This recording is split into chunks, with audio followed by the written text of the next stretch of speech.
There's this quote from this author and playwright, George Bernard Shaw, and this isn't verbatim, but it's the essence of what he was trying to say, or what he said. It's about the moment that we want to believe something, all arguments for it are discovered so easily, and we become blind to all arguments against it. You look at America, right? I mean, this is one of our deepest seated issues, is the polarizing effects of what's happening in the world. You've heard me talk about in the past, if you take Europe and you overlay it on America, and I don't know how many European countries there are, but from the tip of Italy all the way up, Germany, Spain, Portugal, France, across the English Channel, if you took all of those countries and you smashed them into America, it's within a small tolerance of the same square miles. So the vastness of land in America matches the vastness of land in Europe.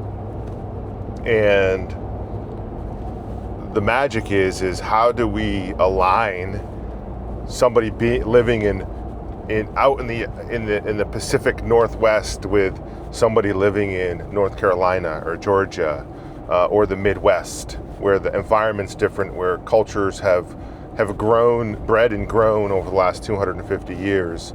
And the answer is simple around the American dream. That's the answer. It's around this thing we call the American dream. It's along this thing that they wrote such a long time ago, but really not long at all, the Declaration of Independence, the Constitution.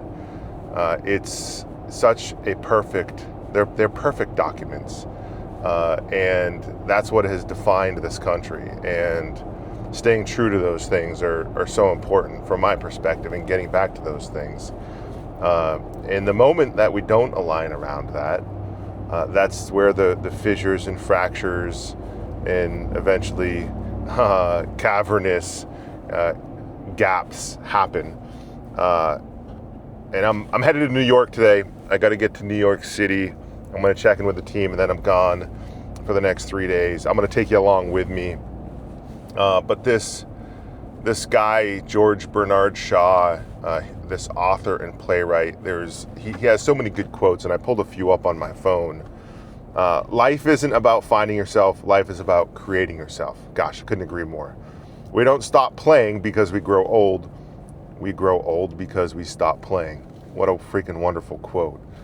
Liberty means responsibility. That is why most men dread it. That ties to my earlier sentiment. Liberty. That is about responsibility. We're made wise, not by the recollection of our past, but by the responsibility of our future. He has so many good quotes.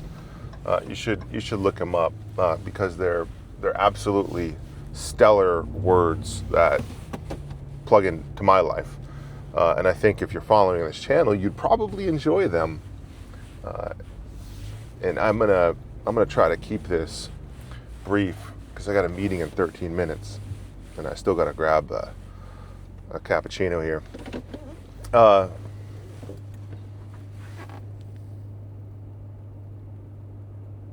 This idea of once you start believing something, you're gonna plug in to an algorithm. And if I had to change this quote to modern day, it's when I start believing something, the algorithm will find that belief and feed me more, and it'll avoid feeding me anything that doesn't plug in, not for the sake of my growth or your growth or our growth, but for the sake of attention. More attention, more they can feed you, more advertising, more reels, more clicks and follows. It's community building at its rawest form. When they own you, they own your behavior, they own your habits, they own your interests, and so you're fed into this algorithm. And it happens the same way in life. in who we surround ourselves with, in business and the things we're interested in, the conversations we're having. It's a self-fulfilling prophecy, right? It's just reinforced all the time, and so I like to find a way to break out of that algorithm, and that's why I love going to New York City, because my algorithm of Maine, of manufacturing, of working with folks in Maine, the mindset, and sometimes this small community, which is absolutely wonderful. It's and like a family. It's small, and when I step into Manhattan, it's huge. It's massive. It's big. Everybody's got somewhere to go. People are building and creating, and everyone is on the move. And I love the energy of New York City. As a matter of fact, the book I'm writing, and I'm waiting on a literary agent to tell me if they're gonna take me on as a client or not. Big agency. I'm not sure. I'm 50-50. I think there's a 50% chance they will, a 50% chance they won't. But this book I've been working on, tying back to this quote from a protagonist's stance, from a protagonist point of view. You could look at the protagonist as, how do I explain it in Simpleman's terms? Like the good guy, and the antagonist is the bad guy, right? That's the real difference. As a character builder, as someone who's building characters, you need to insert yourself in their point of views, POV we call it. You have to put yourself in the protagonist's point of view, in their worldview, and then in the antagonist's point of view, and their worldview, and how they got there. What is the context that was like that created their worldview?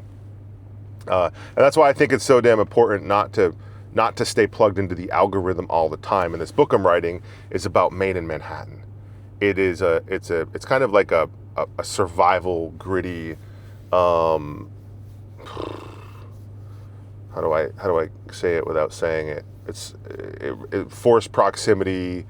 It's a romance between Maine and Manhattan, between the old world that moves slow and this world that moves fast and aggressively, and greed is good and greed at all costs, and this world here, which we're slow, we're makers, hands in the dirt.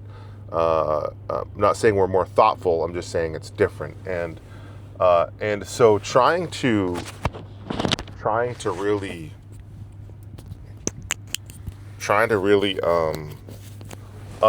unpack that. I want to read a couple more quotes from this guy because they're just so good. And this comes back to like business and leadership and the way that you engage with somebody.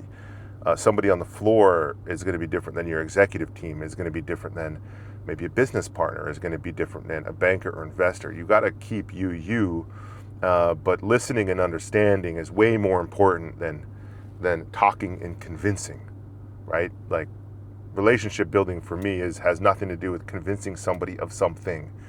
It has to do with casting a vision and ideas and seeing if there's alignment and synergy around those things. I love this one on communication in society. The single biggest problem in communication is the illusion that it is taking place. Think about that for a second. The single biggest problem in communication is the illusion that it's taking place. Gosh, I could run a freaking whole vlog on that, and maybe I will.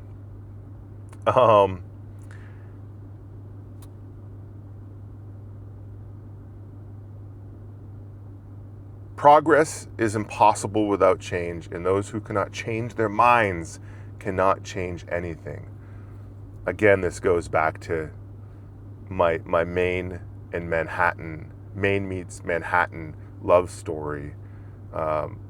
You got to have progress in the way you think and the way you experience the world. And if that algorithm is keeping you closed-minded, get out of the damn algorithm. Like, get out of it.